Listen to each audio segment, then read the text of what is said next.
नमस्कार मित्रों, मैं आरती कंडवाल। अभी मैं देखती हूँ कि बहुत अरमान होते हैं जब कोई बेटे की बारात लेकर जाते हैं, और कोई भी अभिभावक हो कभी ये नहीं चाहते हैं कि बेटे का घर बर्बाद हो। हमेशा इतने सपने आंखों में रहते हैं और इस तरह से बहू लेने जाते हैं। लेकिन मैं सोचती हूँ कि उसके बाद इन कुछ लोगों को क्या हो जाता है कि ये उस बेटी को अपनी बेटी क्यों नहीं समझ पाते। मैं बहुत जगह देखती हूँ ये चीज़। आज मैं एक इसी पहलू पर बात कर रही हूँ। वो पहलू दूसरा है कि बहुत से अभिभावक आज समझौते करते हैं, उस पर मैं बहुत बार बोल चुकी हूँ, इसलिए कोई इसको अन्यथा न ले। और मेरा ये वाला पहलू ज़रूर वो अभिभावक देखें जिनके लिए मैं ये पोस्ट कर रही हूँ।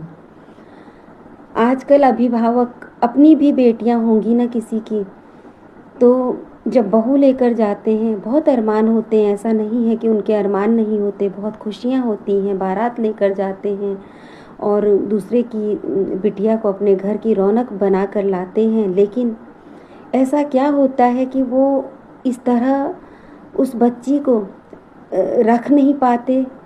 जैसे अपनी बिटिया के लिए सोचते हैं वैसा उसके लिए सोच नहीं पाते। उस बच्ची को हर बात में उसका विरोध करना। अगर आपकी बिटिया कोई चीज़ कहती है तो दूसरे की बिटिया भी कह सकती है, वो दूसरे की तो नहीं है, वो आपकी अपनी बिटिया है।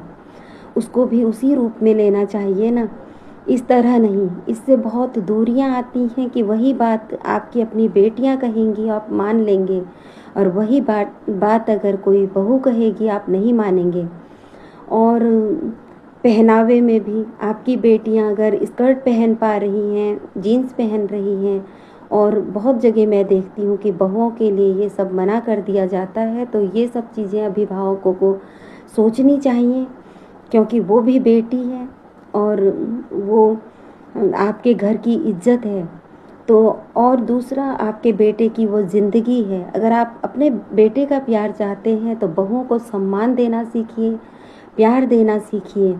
और हाँ, आजकल के बच्चे पहनते हैं कुछ भी तो उन पर सिर्फ इतना होना चाहिए कि ये वक्त अलग है। हमें सिर्फ इतना होना चाहिए कि कहाँ पर क्या पहना जाए, बस ये अपने बच्चों को, बहुएं भी होती हैं उनको समझाइए, प्यार से समझाइए जैसे अपनी बेटियों को समझाते हैं। और ये बात ये नहीं है कि बेटियां कुछ भी पहने उनको न बोलें और बहुओं को बोलें, तब गलत है। अगर आप अपनी बेटियों की तरह बहुओं को समझाती हैं कि बेटा मंदिर में क्या पहनना है और घूमने के लिए क्या पहनना है, और तो इस तरह से ये सब चीज़ें आप कह सकते हैं। लेकिन अपनापन तो रखिए, सबसे पहले अपनेपन से बोलना सीखिए। इस तरह से आप लोग कोई भी चीज़ को गलत तरीके से बोलेंगे तो कोई भी बहू हो वो उसके मन में तो आएगा ही गलत कि ये अपनी बेटी का कहना उसी चीज़ में मान लेते हैं, हमें हमारा तिरस्कार करते हैं।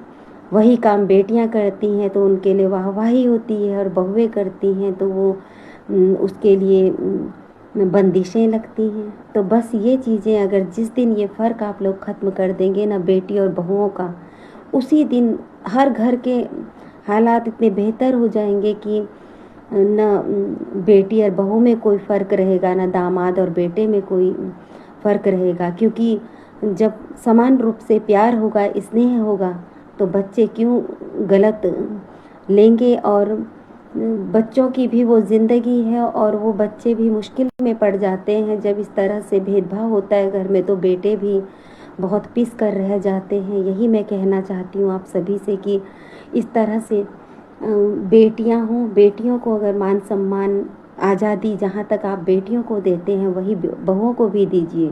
वो भी बेटियां ही हैं, वो भी फूल से बच्चे हैं किसी के। अगर आपके घर में आई हैं, आपके घर का वंश बढ़ाती हैं, आपके घर की रौनक बढ़ाती हैं, आपके घर की वो इज्जत है, आपके घर का मान है, सम्मान है, तो उनको भी ठीक उसी तरह से उनके साथ व्यवहार होना चाहिए जैसे अपनी बेटियों के साथ होता है।